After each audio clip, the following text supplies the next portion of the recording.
Welcome. I'm Catherine Bradley, the president of City Bridge Foundation here in Washington, D.C. I guess my street cred for this summit is I've been the board chair for TFA DC for about 8 years now, which has been a tremendous privilege and wonderful work. I have a superstar panel for you today, and I'm going to introduce them briefly, but then I'll do only the briefest of overview. You guys can Google them to really see what their whole background is. So you guys just raise your hand in case anybody doesn't know who this is. So John Daisy, currently superintendent and resident of the Broad Center, and former SUP, Los Angeles, Prince George's County, and Santa Monica, and one of my favorite people in this entire sector. So thank you for being here. Mark Sternberg to my left, K-12 Education Program Director at the Walton Family Foundation. TFA, is it 95 or 96? 95, old school. Okay, TFA 95. Last gen. Old school. And among the things Mark has accomplished, which we're going to talk about today, he was the Deputy Chancellor in New York City under Joel Klein. Yay. Bill Haidt, Superintendent in Philadelphia. Formerly, among his other accomplishments, he was superintendent in Prince George's County, and I think deputy to John in Prince George's County before that. Original tag team. Yeah. Aurora Laura, who is right now the assistant superintendent in Oklahoma City, TFA 2000, served in Houston, and has a long list of other impressive places she has served as well. And finally, Marguerite Rosa, who is she's going to anchor in the academic side of this conversation today. Marguerite is the director of the Edgenomics Lab. Is that the way to pronounce it? Yes, it's a made-up word. So. Yes, it's a good word though, at Georgetown University. So our topic today is money, and in particular, how in the education sector we can use money to drive the things that we know we all care about for kids, to drive academic performance, to drive equity among kids, and to create programming that actually unleashes and nurtures the full human potential of kids. And it isn't as easy as it sounds to decide how money can be used to get to those goals. And there's a second part of this conversation too, which I think is actually even harder. And that's once you know what you should do, navigating the politics to get it done is extremely hard. And there's not a person on this stage who couldn't speak to you for the entirety of the hour today just telling you stories about how this works out in real life. And I'm very grateful to all of them for being here. So just one more thing before I sit down and we start this conversation. We all know context matters, and we all work in different places all over the country. And I feel like one of the important things we have today is we have extraordinary human beings doing this work and making these decisions all over the country.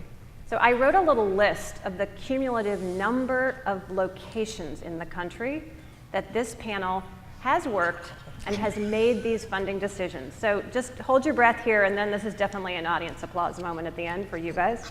New York City, Los Angeles, California, Oklahoma City, Seattle, Washington, Dallas, Texas, Santa Monica, California, Prince George's County, Maryland, Philadelphia, Pennsylvania, Portland, Oregon, Cobb County, Georgia, and Henrico, Virginia. You guys are awesome, so thank you. That's it. Yeah, you did. You're the slacker on the panel, Mark. Sorry. Thank you, everybody, for being here. And I thought we would launch in by asking Marguerite to just frame and set the table a little bit for us.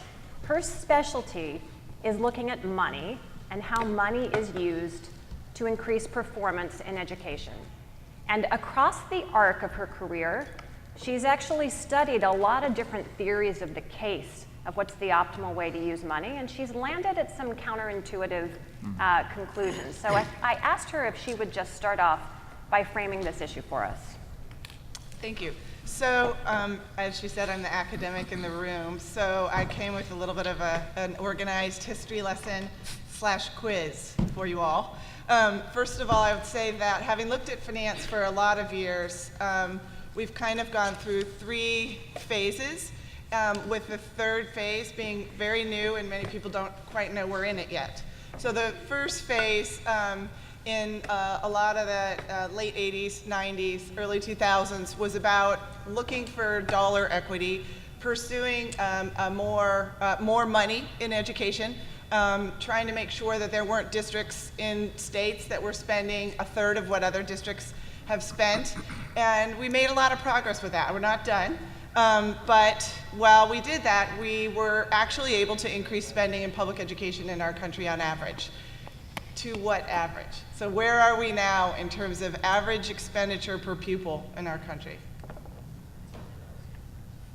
It's actually about $13,000 today per student. Some places are higher, some are up in the 20s in the, some of the urban areas along the East Coast, and some are less than that, like if you live in Idaho or Utah or Nevada, yes, you spend quite a bit less than that, so you're on the low end. So that's where we became with that first wave, and that's where the focus was on finance. The second wave, because we didn't get as many improvements in outcomes as we had hoped when we increased spending, the second wave was very much focused on how we spend the money. And that happened through the early 2000s and actually through a lot of the last decade. And what seemed to matter was how we spend it. And with that, we added a lot of regulations at federal, state, and even district levels on how we spend the money.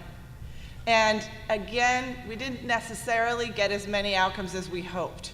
So let me ask you this. So this question comes out of the first one. If two schools have the same students, mix of students, and the same amount of money, true or false, they can get different outcomes? True, right? That's pretty true. What if the two schools have the same amount of money, remember they serve roughly the same kind of kids, and they spend the money in the same way?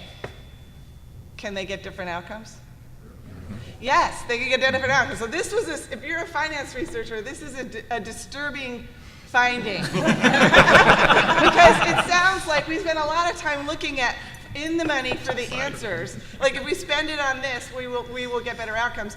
And all over the data, upwards, downwards, backwards, forwards, and everything, you keep finding places that spend it that way and then don't get the outcomes. It's really frustrating. So what we found in this new wave is that suddenly there are other things that matter too than just how we spend the money. And what that last thing is, we're calling the school effects, or very localized effects. And that means that we're going to have to enlist other things just beyond the formula for what we spend to get the outcomes. So what is all the stuff inside schools that matter?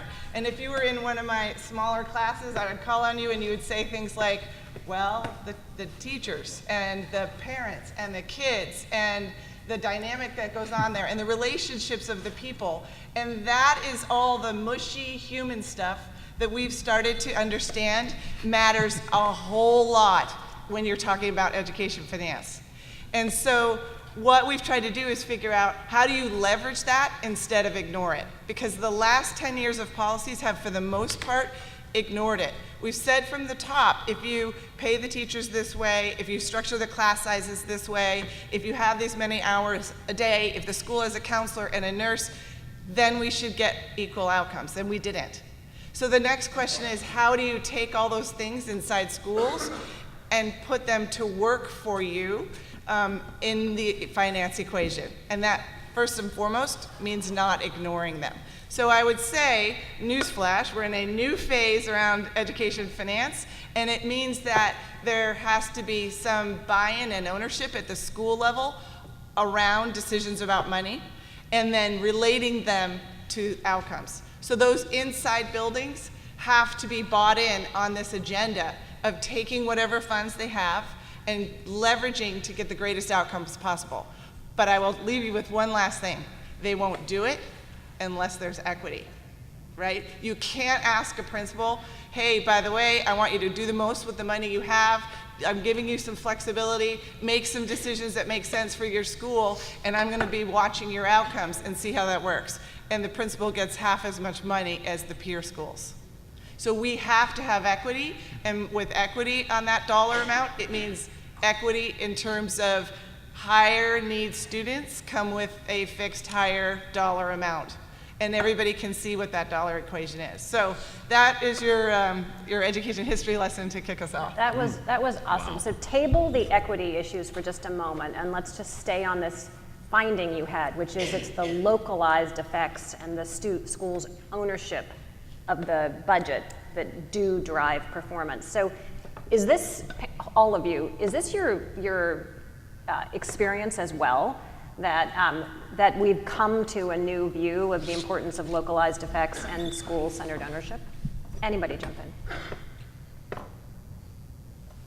You look like you have something to say. I think this is when I disclose that the Walton Family Foundation is proud to sponsor Dr. Margaret Rosa and her research.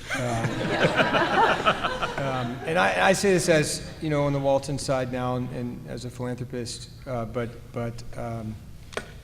certainly as a city leader in New York and as a principal, in a word, yes. That the closer decisions are made to the principal's office, especially when that principal is competent and has a real vision for a school, the closer the decisions are around how assets are deployed, who is hired, what is taught, how it is taught, how long the school day is, the more likely you are to get the kind of outcomes that that we all want, and I would imagine the superintendents here. And Mark, actually stay on that for a moment and do your story, because Mark was a principal in New York City of a school he founded when the funding formula changed. So do that story a little bit of what it was like to move to a more student-centered, locally owned formula. A few things happened well before I was the deputy chancellor and right before I became principal that I think contribute to the narrative you're hearing from Catherine and Marguerite, and I suspect you'll hear from others here. And it was so three examples of dollars being rethought, right? The deployment of dollars being rethought. One was the actual move to a weighted student funding formula, right? So before, and this is the case I think still in most school districts, but through the 90s into the early aughts, every child in New York City drove the same funding, right? And I think it was in 2002 and 2003 that changed, and the same total amount of money that New York City got, federal, state, and local, was divided not by a straight denominator, but by a weighted approach, where the needier kids, the kids living in poverty, the kids who speak English as a second language, the kids who have the most severe IEPs, were going to drive more money. Makes a ton of sense, until you realize that there will be winners and losers in this scenario. Because as Marguerite says, the pie was getting bigger, but at a certain point it's only going to get so big, and you're changing the denominator, so largely it's going to be middle-class families. Middle-class schools serving middle-class families that are going to wind up getting less. So the theory makes sense. It worked at the Bronx Lab School because we were able to get more of the dollars that we felt we needed. But there was a ton of friction in the city in moving to this system, and I think we got to attend to that friction. The friction comes in other manifestations of how dollars were moved, in the form of jobs, who was going to teach in those schools, in the form of space in a place like New York City. In most cities, the costliest asset, space, was being allocated based on the kind of accountability that Marguerite is starting to point to in her phase 3, and that was noisy. Do you guys want to talk about Prince George's County? Yeah, so I want to build off that for a couple of seconds and make three observations about the findings, which are not surprising from having seen multiple school systems. One is this issue of, if you actually send the money to the schools and you give principals autonomy and the school the responsibility, I believe in that. It makes total sense. Decisions should be made closest to where people are working with youth. The reality is that there is so much fixed cost that at the end of the day, most schools are talking about a tiny amount of money that they're trying to do something with. So that unless the system fundamentally rethinks the way that works, that theory is going to have a major flaw in it. So are you paying for the pensions? Are you paying for the insurance? Are you, et cetera, et cetera? And I think that has a limiting effect on this piece, and I'm going to make a strong advocacy that should be very different. The second comment I would make is that in dealing with this notion of equity, I think it's important to be very clear about what you mean about that. And for me and the way I've operated, it's been a very simple definition, very complex to do. Those who historically have had the least get the most.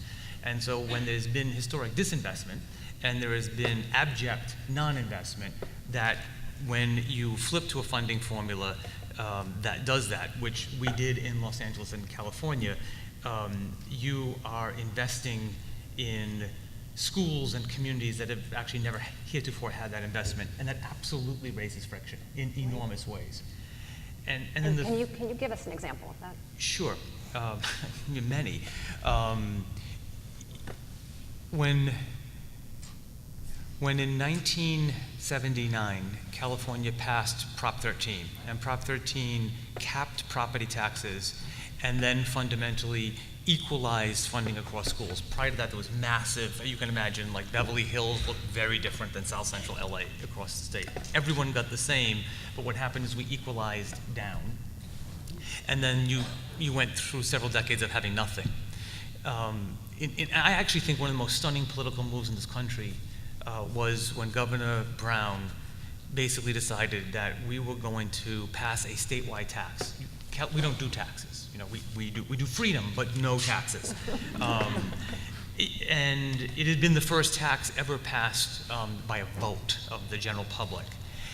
Inside of that was this money would come to public education in ways that we had never seen before, but it was going to come in a statewide student funding formula. And you're talking about Governor Brown now. That's right. Yes. Yeah, this happened 3 years ago. And so schools got vastly different new sums of money, and there were winners and losers across the state. LA, to my knowledge, was the only district in the state of California, albeit the largest, that actually chose to create a formula for every school based on the same principle. So it's a gigantic place. I mean, it's 1,019 schools. It's, 900,000 youth. It's a very complex place.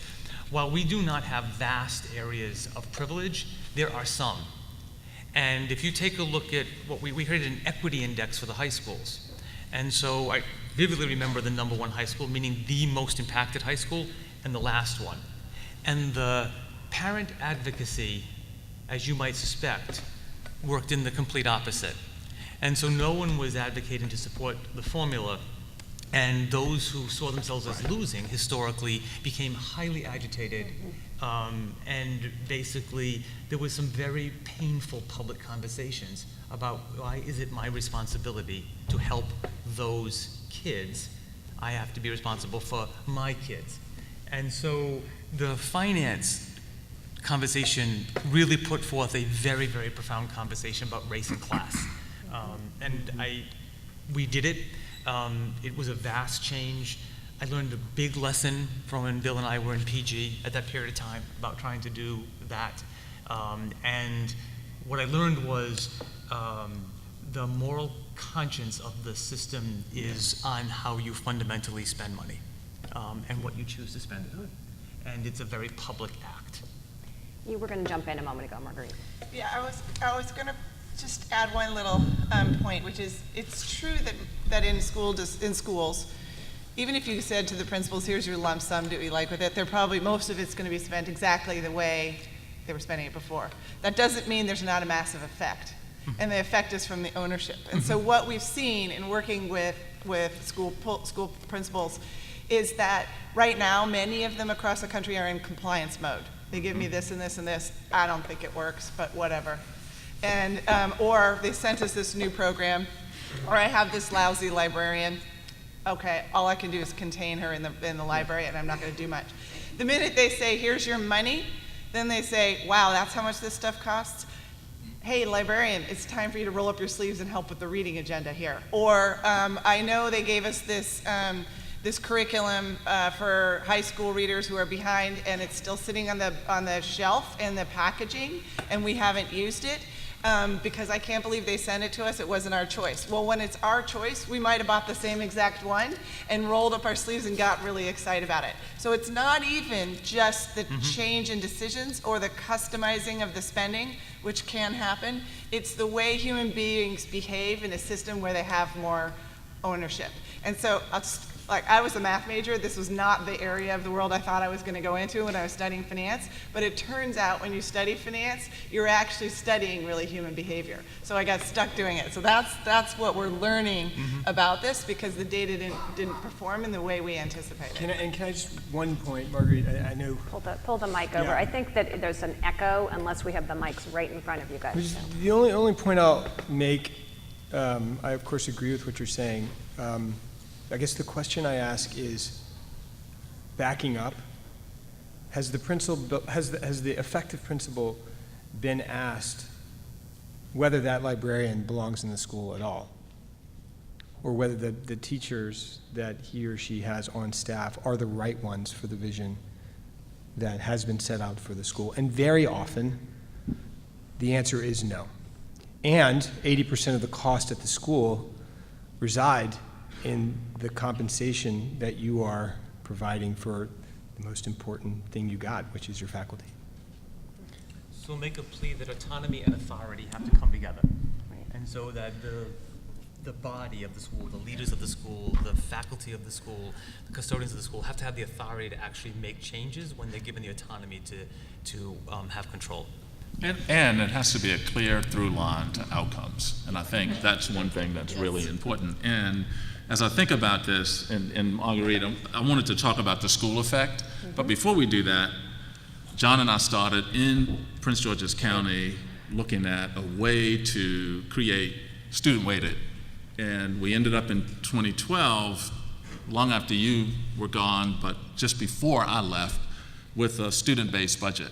And now, more recently, there was information about the student-based budget and actual principals having the ability to make decisions. And in the evaluative report, two things that jumped out at me. One was that to a person, many of the principals were frustrated with having to make the trade-offs. So trade-offs that were historically at the district level, now at school level.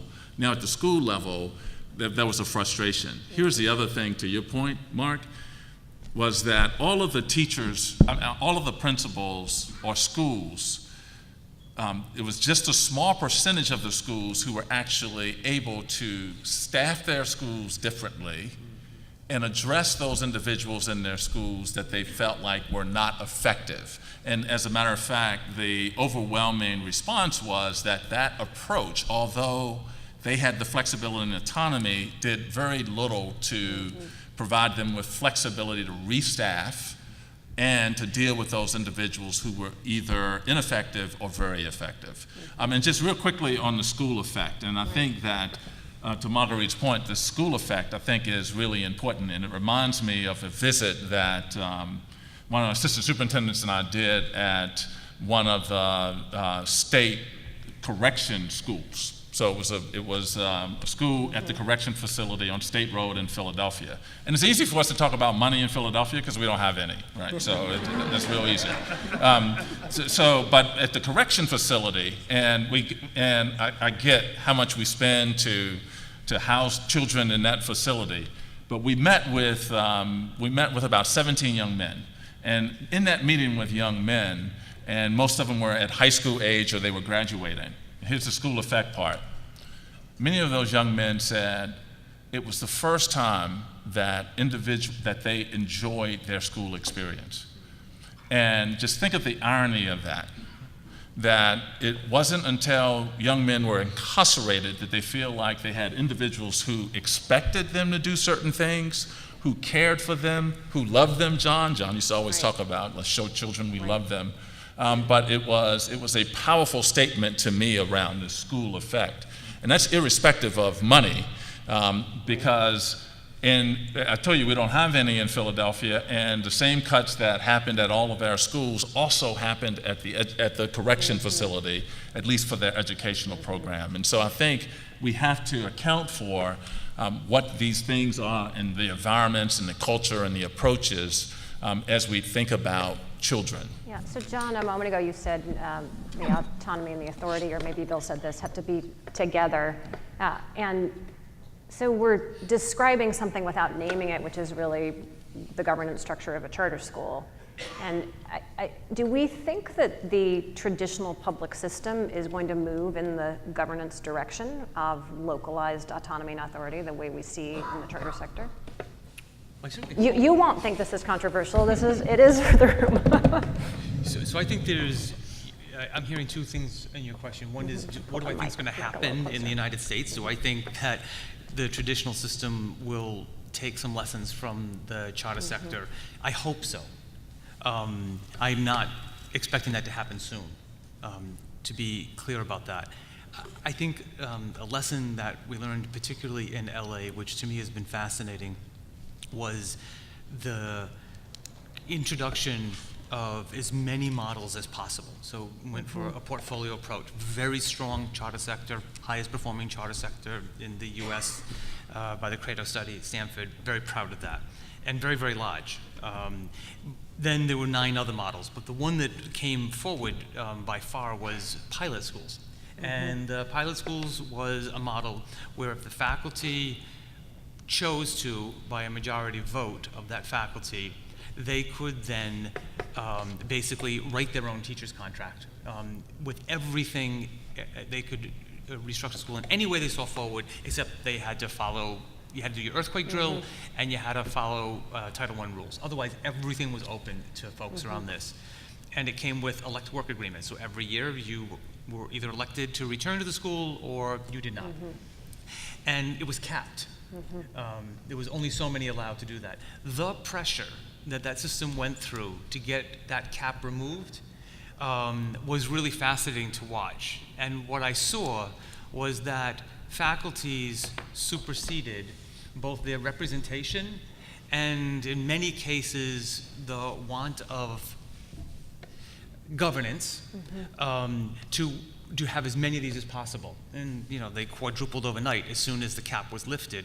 And this probably doesn't come as any big surprise.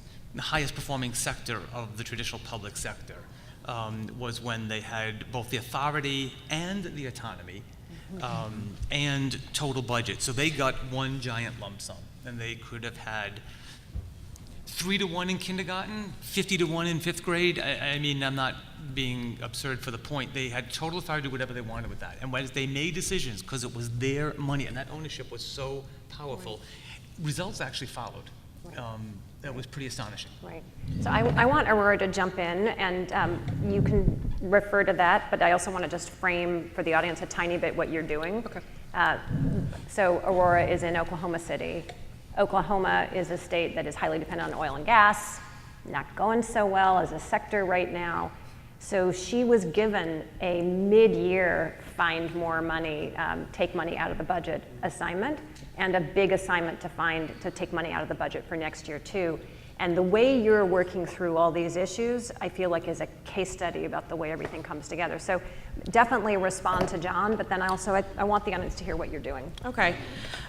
So 2 things. One, I just wanted to go back and some of the things that we're hearing, I just want to say, I think those models work if you've got effective leaders making decisions about kids and about how to spend the money.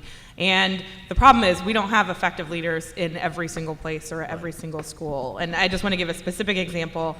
Last year in Oklahoma City, we had done a pilot of a different reading program, so we let a set of schools have some creativity, not use a district curriculum, do a different type of program.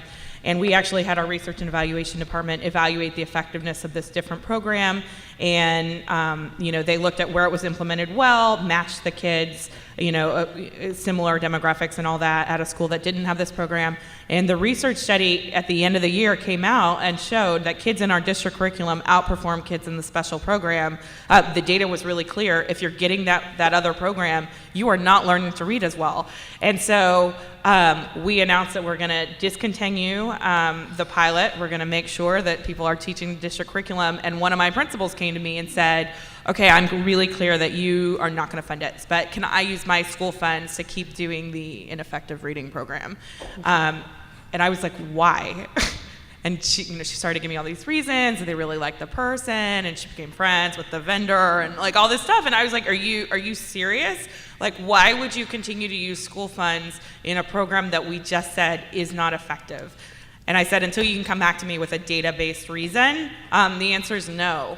But I just think about that in our city, especially before I got there, a lot of decisions have been made based on relationships, based on all kinds of stuff. And if people aren't thinking about the best things to invest in, then it's a real problem. And so that's where I see a definite kind of rub there.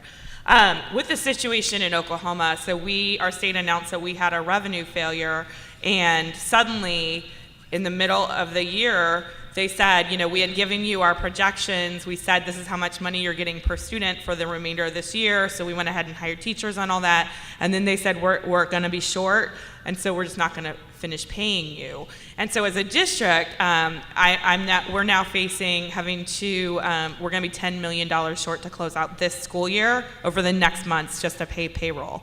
And so not only that, but then they said it's going to be a minimum of cutting $20 million heading into next school year. And so suddenly this just hit us. We've got teachers in buildings, we got to pay them. So we have to think about, all right, what can we do starting immediately? I mean, some of this, districts save up money. You've got, you know, the fund balance, the rainy day fund. So a lot of it for this year, we're going to have to dip into that. But heading into next year, we need to make some serious changes. So we went to work immediately as cabinet and had a big, like, all-day retreat to start brainstorming everything we could think of to possibly cut right now and to cut for next year. And we had to get, like, super creative. Some of it is just no-brainers, stuff that we probably shouldn't be wasting money on anyway. And then others are getting into really hard cuts. Like, why do we have schools open that have less than 200 kids? It doesn't make sense from we got to have a principal, and we got to have all these staff, and they're overstaffed for the number of students. So we brainstormed this massive list, and we then went ahead and did the numbers to figure out, okay, for everything on our giant list, how much would that end up saving us? And what we ended up totaling it out to be, we came up with about $37 million worth of ideas on things to cut. And this past week, what we did at Cabinet is we went ahead and divided things into 4 buckets. So they're the things that make a lot of sense that we can probably do now. They're the things that are not good, but we can probably get by. And then tier 3 is things that are really bad. And then tier 4 is things that we hope we never, ever, ever have to do. Like what's in bucket 4? In bucket 4, it's like cutting out all athletics from the district. Well, school closures is probably in tier 3. It's just, we've just got some just really bad stuff over there that we hope we don't have to get to.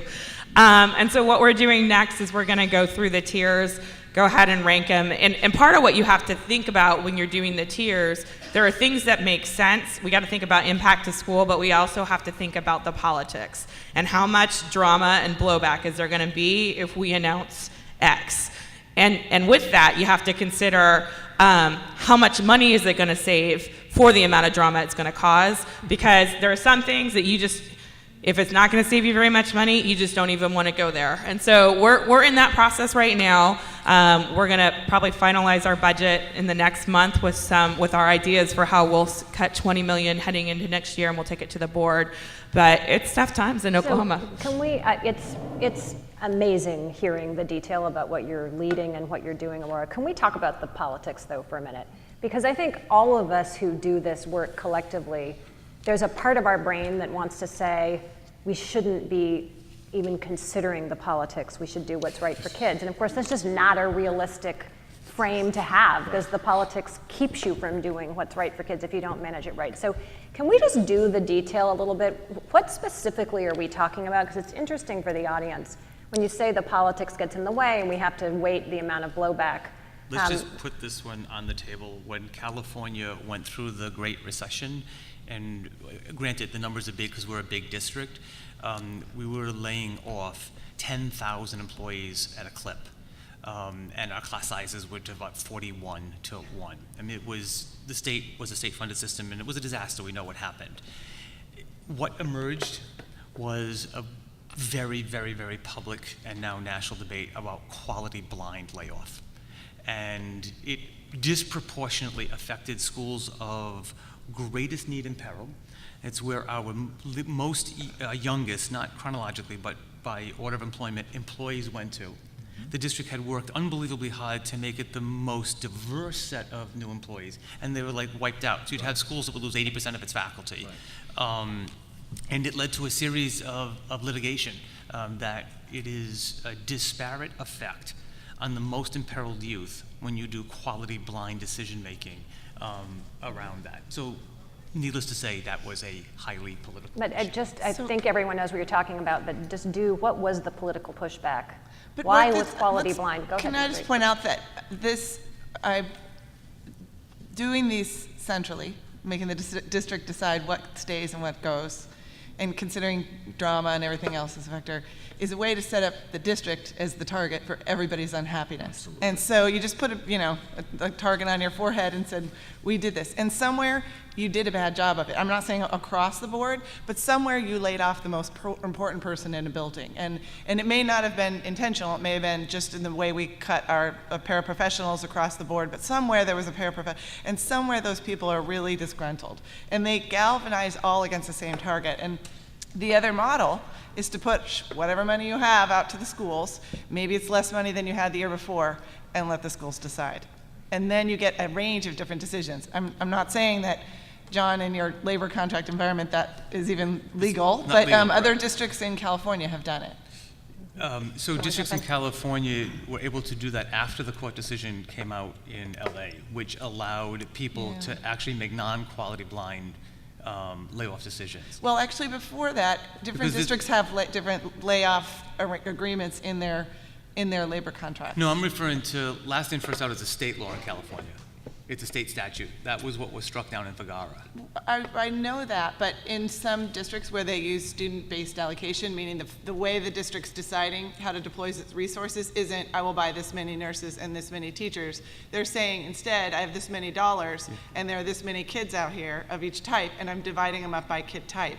I don't care if your school is 200 kids or 500 kids. If you want to be 200 kids and you can run on on your per pupil allocation, probably your principal's going to teach a class too. Oh, absolutely. Then you do that. Yep. When they do that, though, Agree with then that. they make decisions on what their staff composition is. They may get stuck with a staff member they don't like. So that part of it, you're right. But an individual principal can't decide to lay off Aurora from this faculty member Right. if she is more senior than Bill. Yes. Right, absolutely. That's Correct. what I'm, Yeah. but we actually, the Vergara case changed all of that. Who leaves is a function of the system. Right. So who leaves is a function of who was in last, and they're the first to leave.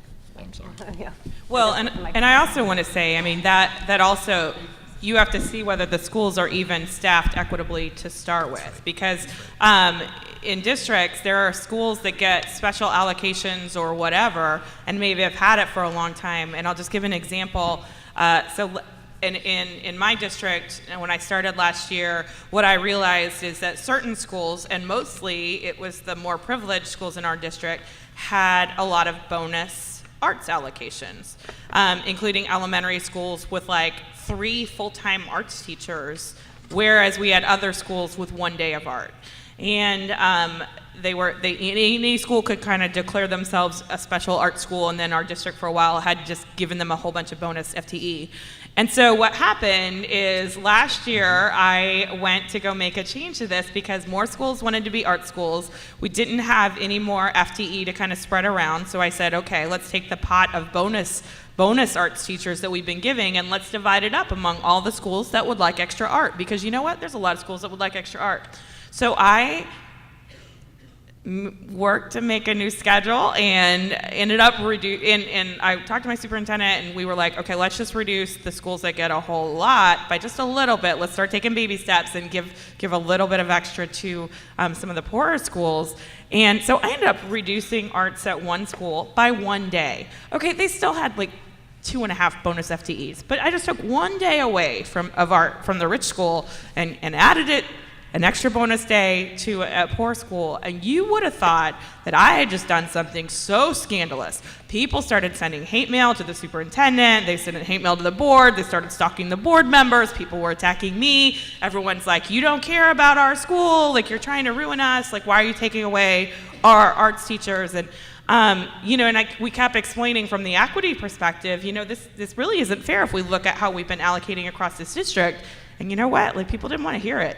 And I mean, just, it created so much drama in the end that my superintendent was finally like, you know what, just let it go. Like, we're not ready for this right now. And the truth is, like, now we're about to really have that conversation in the light of our $20 million budget shortfall. But it just, a lot can happen, and it just stirs the pot where you wish you weren't having to spend energy responding to hate mail, when really we should just be focused on student achievement. And Marguerite, are you saying that if we are going to push money down to the schools and let the schools make the decisions, we actually have to be able to tolerate things like what Aurora was just describing? That So some yeah, schools- this is what I guess I would say. I would handle it differently. I wouldn't say that you get to decide how much school art every school has. You say to the affluent schools that have all the art, here's your dollars. And they say, wait, that's not enough for me to support my 3 art teachers. And then you say, well, make trade-offs inside your building. If art is important to you, go, make larger class sizes, you get the art. It's your choice. And then they do that. But you don't get to bleed money off the low-income schools to do it. And that's where I say, rather than add up the FTEs, you add up the dollars and you divide up the dollars. And that becomes your framework for making all decisions, not what I believe your school should have or whatever. And otherwise, if you start that route and you open the door to the drama, some people are much better at working that drama than others. And they're the families, the kids with more affluent families. They're going to keep their jazz musician. And Marguerite, your comment a moment ago too about like where do you want the politics and the blowback to go? And if the decisions are being made centrally, they go to the district, like the target on your back. So Bill, nobody is better at talking about recent experience on this than you. Yeah, I mean, and I was thinking through Marguerite's comments, and it is, even in that scenario, it is still the district. And so the district made me do this because they didn't give me the money for this position or that position. And I think it comes back to this politics thing, I mean, and how we think through it on some of these things. And it becomes, who's going to have the courage to stand up for children who historically don't have access, and who don't have access to these opportunities or to these programs. And as I was listening to the conversation, we think of things like, how do we allow all children access to enroll in all of the special programs across the city?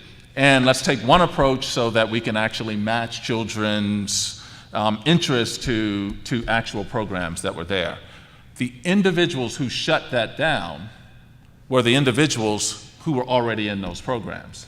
And so, because they were saying, wait a second, you're going to limit my child's opportunity to have 5 choices, right, so that other children can have 1 choice. And my response to that, to all of us, is that we have to decide when we're going to push on issues on behalf of children, particularly children who have historically been at the margins, and when we're going to acquiesce to the politics, because it's in every single thing we do. And I think that And how we fund is really important as a mechanism to address these things, but to think that we're not going to be, it's going to be a trade-off whether it's at the school or at the district, and, oh, by the way, it's always going to be the district because they were the ones who created the structure to begin with. And one of the things I would mention, Marguerite, particularly you, and actually you, Mark, a piece of learning that I have taken from both of you was be very clear about what your equity agenda is first, and having the public understand that. But the power of just disclosing very transparently how things are today. So that actually there are 2 high schools, they have the exact same number of students, and this high school has 3 times the yearly investment that this high school does. And the dark money, all of the money that comes in from other sources that don't pass through the books but are donations to the schools, really public about who's getting that. And the conversation begins with a fact set about this is exactly how this is, and this is why we will enact a student weighted funding formula. And I literally remember the day that New York City decided to do its public posting of every school's budget, and was not one of the most pleasant days. But its power allowed a number of policies to move forward from. Yeah, and the New York City experience that I had, I spent most of the Bloomberg administration, the first two terms, as a principal and then the third term as deputy chancellor. This sort of unwritten calculus of like a breaking China, doing right by families theory of change was that if there weren't politics, I mean, if we weren't pissing somebody off, then we simply were not pushing hard enough. And it was not the job of the school to take that, and I was, I got a lot of cover from Joel and from City Hall when I was in the principal's seat to do the job, to be held accountable for outcomes, to take my per pupil allocation and to run as fast as I can without breaking any laws. The job of the chancellor and the deputy chancellor in the district is to have a theory of change that is about equity, that is about enfranchising families that have been underfunded and therefore disenfranchised for generations, and to take the heat. And in New York City, we had a good run. We had a mayor who was ready to take that heat, and we pissed a lot of people off, and certainly made plenty of mistakes, but did a lot of good, and that was a story about the reallocation of resources. Mm-hmm. Right. So you also worked for two people who were brilliant at giving you the political cover and the political strength that you and your team needed. I don't want to ask the question in the negative. Ask it in the positive instead. So to make these decisions and to do what the other three of you have to do, what do you need from the politicians you work for?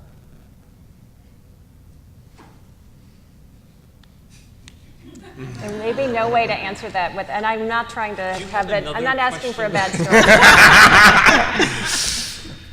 Yeah. Courage. Yeah. But I just want some courage. It doesn't even have to be a lot. It really does not need to be. It's like and I mean courage that is in its twin principle of vulnerability. Like, of course, nothing will be perfect, and we'll learn as we go along. But it is just fundamentally immoral to be a participant in the willing keeping of youth and families in poverty. Mm-hmm. Like there's something immoral about that. Let's just say that, and now let's act upon that. Yeah. And just the courage to say, this is not going to be pretty, there will be blood, usually it's your own, if you're the leader, but it sucks living in a car and having your home address be a license plate. Okay, I think we can man up and woman up some courage that can at least say that needs to end. Can I, while I give Philadelphia and Oklahoma time to think about how they want to call their politicians out, Bronx Lab was on the campus. And I mean that in the nicest way. I meant that for the nice way. It's not a hostile. It's safer to be retrospective, and I see a lot of New York City Department of Education alumni in the room, and they know this story. My school was, the school that I started with 100 ninth graders in 2004 was on the campus of Evander Childs. Evander Childs it is a monster of a building. It's an entire city block of New York City in the North Bronx. So the largest high school in the greatest city in the world had a graduation rate for about 40 years of 19%. So the courage that John is talking about is founded in a basic, rational approach to judging performance and to saying, hey, you know what? We're not going to spend $19,000 per pupil on a school that's going to graduate 1 in 5. It's not good enough for this city and for our kids. And we're going to be okay if certain interests that, for whatever reason, are invested in the continuation of failure are going to hear from us that we're not going to stick with that. And we're going to make a tough call. And we're going to do it in the North Bronx and the South Bronx and in Queens and in Brooklyn and in Manhattan until we think we've done as much as we can do. It sounds elegant, extraordinarily hard, and takes all sorts of courage that we, I think, and Bill would probably agree, far too rarely see. Yeah, I'll add to the courage piece, and I would also add, do no harm, right? So it is, I mean, sometimes no statement is better than a statement about something in support of an adult agenda. And I recall, and I wouldn't recommend this to anyone, but I recall even when we had, as a consequence of our budget situation, very similar, just numbers were a little larger, and we had to just kind of lay off swaths of people. And then how then we were supposed to recall those people would have allowed for the most senior individuals to select the schools that they couldn't get into a different way. But because we could apply seniority, they could then say, hey, I've been trying to get into that school. Now I can use my seniority to get me there. And so as a result, we recalled individuals. We suspended the state code because I have a governance structure that can do that. So we suspended the state code to recall individuals outside of seniority order. And it was amazing the blowback on that. And the reason we did that was because what we were trying to do was match individuals' skills and talents to what children need. I was going to say the other thing that we did in terms of just taking advantage of a budget situation is, and I wouldn't recommend this, was that in order to place the best individuals into schools, we did go through a period of time where, well, we still have it, and it's in the Pennsylvania Supreme Court now, but we suspended the contract. And we suspended the contract to make decisions about who was going to stand in front of children in schools, because we felt that strongly about this notion that if in fact we don't address the school effect issue, we can't address a lot of the other things. And much of the school effect issue is around principals and teacher talent. And so and I don't recommend that, and so I don't recommend that to anyone. However, the one thing that I think is important, back to the political stuff, is this notion of just understanding, and we have to get much better. As a collective, have to get much better at defining the equity agenda. How are we doing this work? How do we get great schools close to where children live? How do we talk about quality versus sector? How do we then really have through lines on accountability and outcomes, and we're really straightforward and honest and transparent about that? And then once we get better at that, then having individuals stand with us or at least remain quiet when there's a lot of noise about some of the decisions that we're making. It's a strange political ask when your ask of politicians is, please say nothing. Can I frame one more thing? Can I just add a non-answer to your thing? The reason why is because there's a non-political approach to this. And everybody's going to say, well, no, there isn't. But it's not really non-political. I just did that as a hook. But anyway, this is what Michael Bennett did in Denver, and now a U.S. Senator, but at the time a superintendent. He didn't ask his politicians for permission at all. He basically ran the numbers to show how much per pupil each school spent, and then added in the district money. So he was illustrating for people that the money belonged to the kids.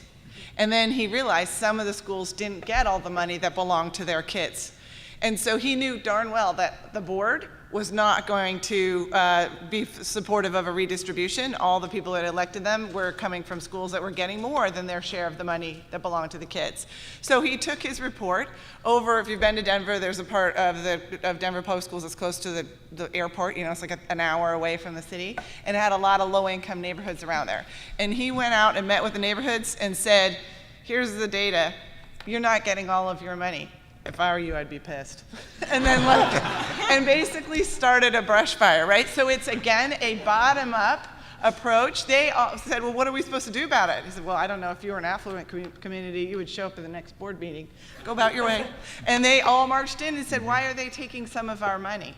And that, if you put it back into dollars, not stuff and all these other things, and you can identify the money with the students, then the students and the families create ownership over that money, and then the politics is about them claiming their share.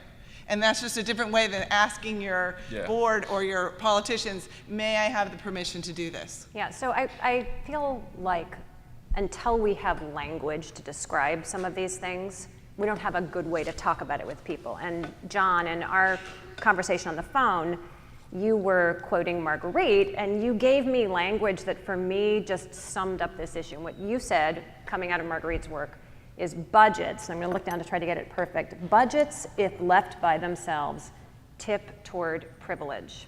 So it's almost like there are all these fights we have to fight, but there's also an inexorable process going on underneath of budgets moving toward favoring more privileged kids in schools. So I want to just ask you all whether that's correct and whether that's something that actually we could grapple with in the public sector.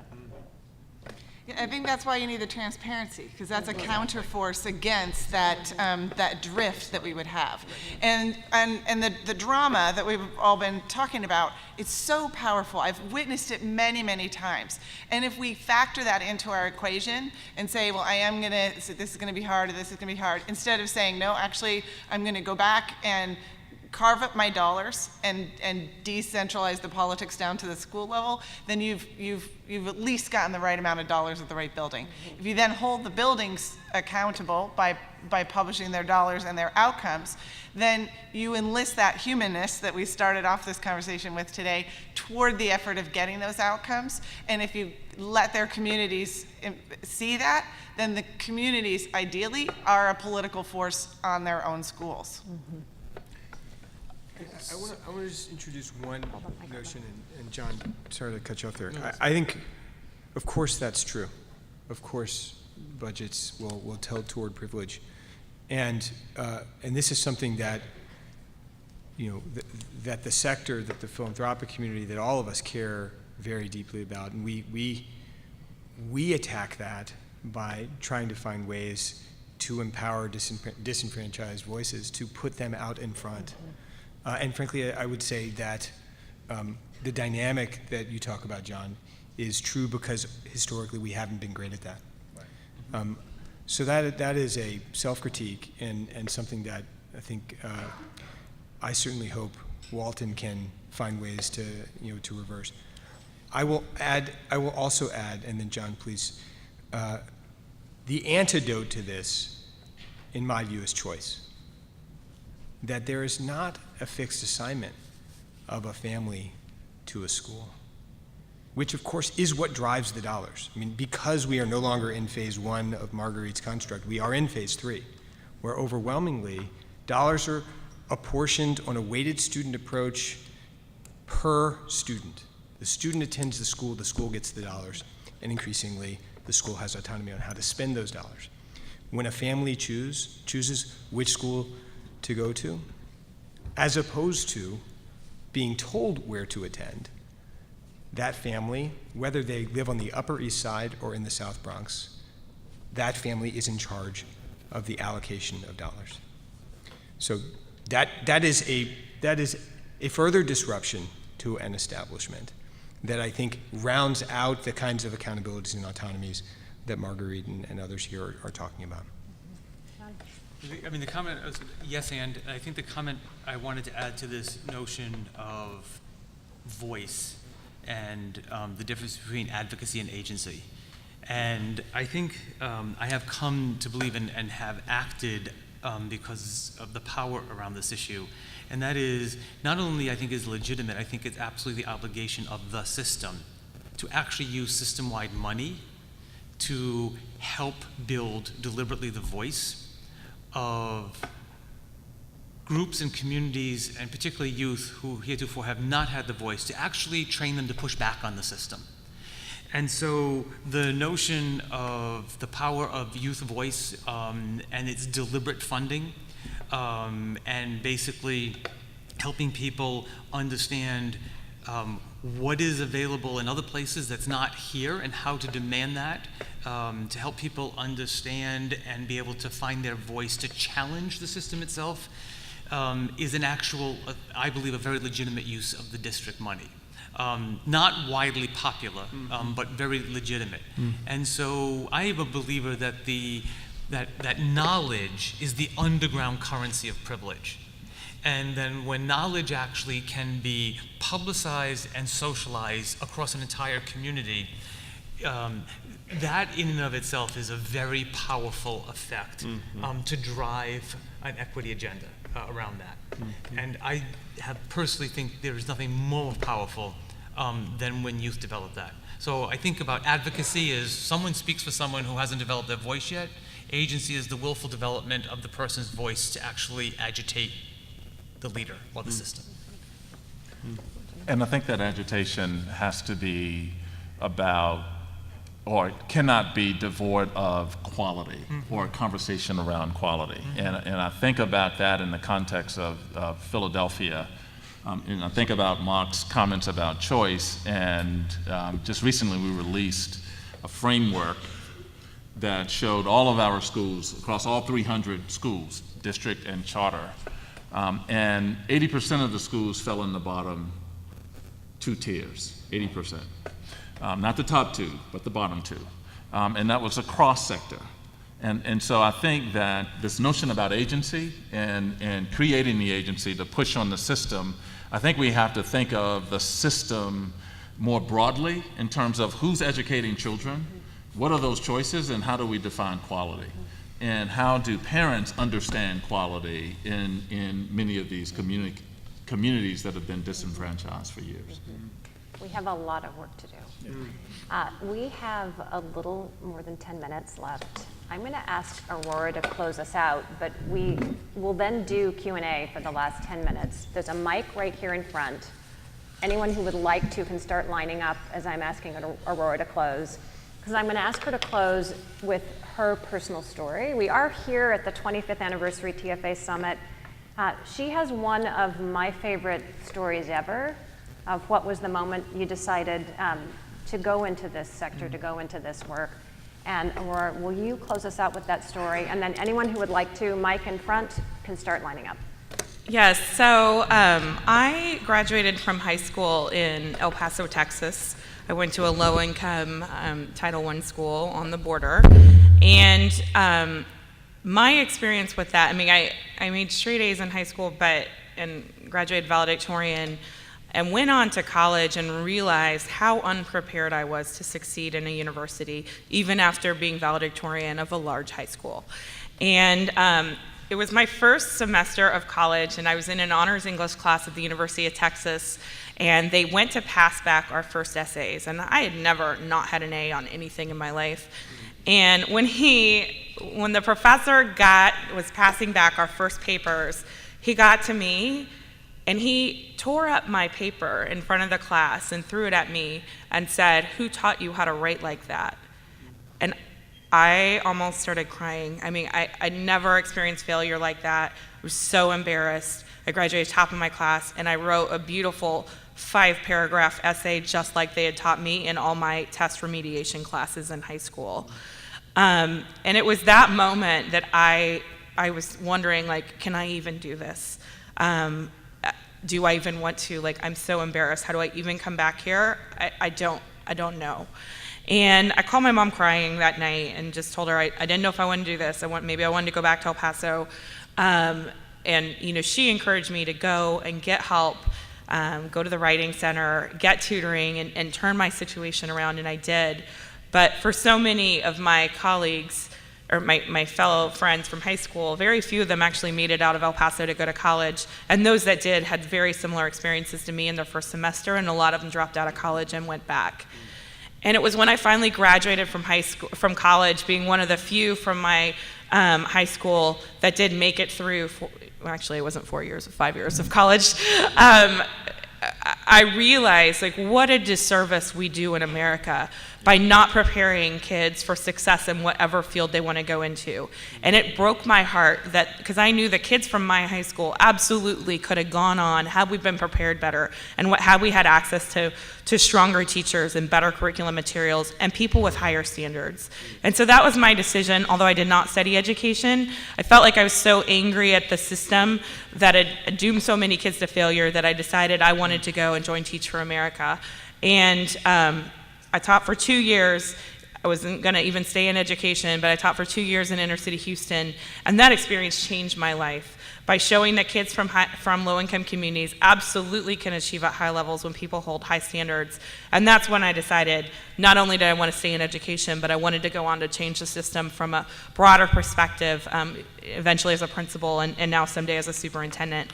And I just share that because it is so important that we as leaders make decisions that are going to be right for our students, and that we do everything possible, even when it's hard, to make sure kids are getting access to the things that they need to be successful. So that's why I'm here, and that's where I got my start. Thank you. Okay, quick questions, but start with identifying yourself and let us know who you would like to direct the question to. Hi, I'm Mark from Clever, and I'd love to ask this question to superintendents, folks who oversee financing. So I'm wondering how you evaluate return on investment in technology spending. Who would like to take that? So I think we've tried to figure this out, but it's AROI. So there's an academic return on the investment and an SROI, which is a social return on investment. I would make the case that both, in almost any case, both really need to be present. The AROI is so much easier than the social return on the investment. And in many ways, the markers that we created over 2 districts, the SROA was deeply constructed by families carving out what it means to actually have social advantage as a result of this particular investment. I think the academic return on investment speaks for itself. That's pretty clear. I would say that the work that needs to be done a lot is around the social return on investment. That would just be my thinking.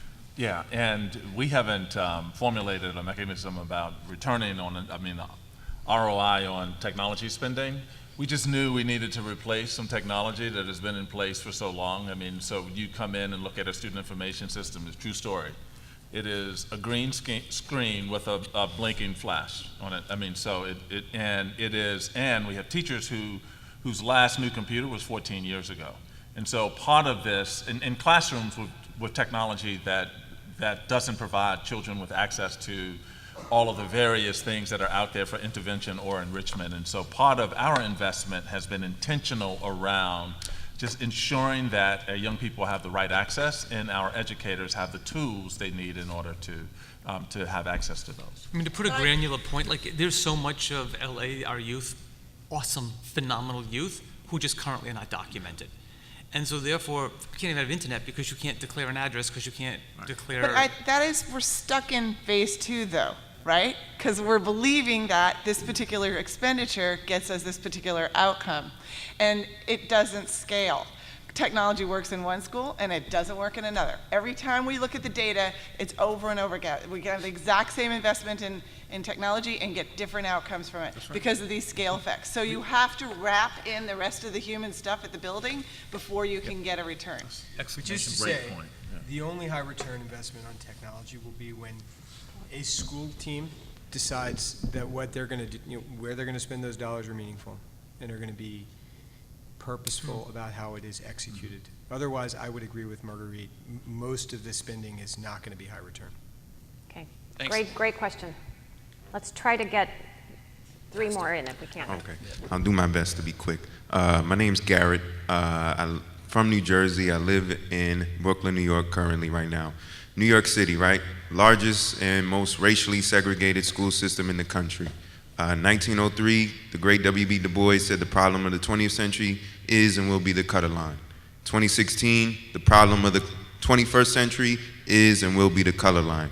How do we use the dollar to invest our wealthiest families and foundations into the problem of the color line, and then more importantly, the essence and morality of education?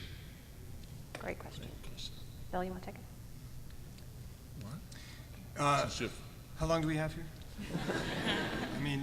You're absolutely right. That is, that is the heart of the question. To the extent that we're talking about segregated schools as an issue that we should confront, Joel always talks about the thing that the most radical thing that we could do that really gets to the question we were talking about earlier around politics is to randomly assign every child in New York City to a school. And let's do that. And then you will see families on the Upper East Side and in Park Slope, where I live, march in the streets. So you're asking the absolute right question that has very complex implications, as you know, and there are no easy answers. I hope that in the creation of more quality schools over the course of 12 years that we took a step forward. There are a lot of folks who want to debate that, and I'm always game for that debate, but complex question, good question, no easy answer. One of the things that we're doing, I mean, the thing that we're doing in Philadelphia is looking at it through an equity lens and looking at every indicator through an equity lens, particularly with access and opportunity and who has access, who has opportunity. It's one reason that then, as a district, we made an investment to provide for all of the children, 9th, 10th, and 11th grade, for the PSAT. Why do we do that? We did that because after all of their budget challenges, we saw that half of the children stopped taking it. But when you looked at Black and Latino children, 80% of them stopped taking it. And so part of why we were deliberate about how we were going to make that investment was to provide access to children, and that was from applying an equity perspective on much of the data that we look at. Who's getting access, who's not, how are we moving certain populations, and how do we look at peer groups of schools who educate the same children but get very different results. Thank you. Thank you. Okay. Thank you.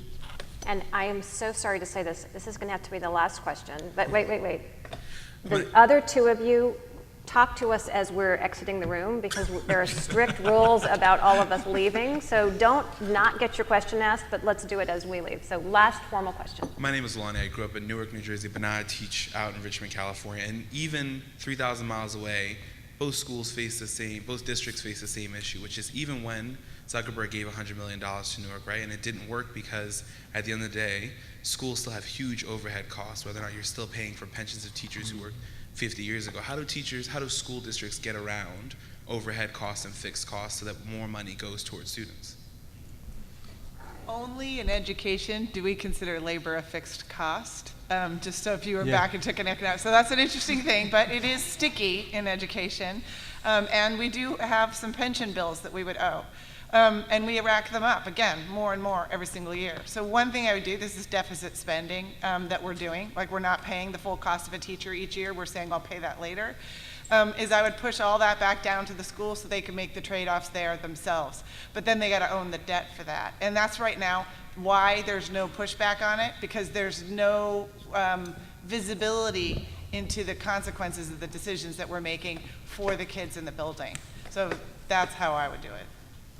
Can I get just one word in, just to urge you to question your assumption about the Newark story, which if you look at on a, like what it was like a decade ago, like what the quality of seats in that city a decade ago to the quality of seats today across sectors, it is a story of remarkable progress. It is not a finished story. But it is, I mean, it is, we should be very optimistic. We could have done a lot of things differently, but there's a great narrative there. So I just wanted to urge you to, to study that. I'm not 100% sure what you were saying there, but there is this ongoing problem with cities racking up a lot of debt and then crushing, and if that is the issue, that is a big problem and a whole nother panel, I think. Yes. Right. John, final comment. You and the gentleman before, I just wanted two thoughts. One is, you made me think again, as I did a lot. I happen to have led in two very large systems that were overwhelmingly, like no one looks like me. And so you were thinking about the notion about segregation. I was also very much trying to ponder isolation. So racial isolation and expectation is as important to add to your question for me and others to think through as the first one, and I wanted to thank you for that. Just one thought, and honestly, this is not a cynical thought. I mean that sincerely, and that is, great success stories in urban education don't sell books, and they don't sell movies. And I actually think that that's part of a generalized belief that we hold low expectation that stuff can happen. And so what I take away from your comment is we have a hell of a lot more to do around making public our expectations for youth and our obligation to do something about that. And I thank you. And please join me, everyone, in thanking this awesome panel.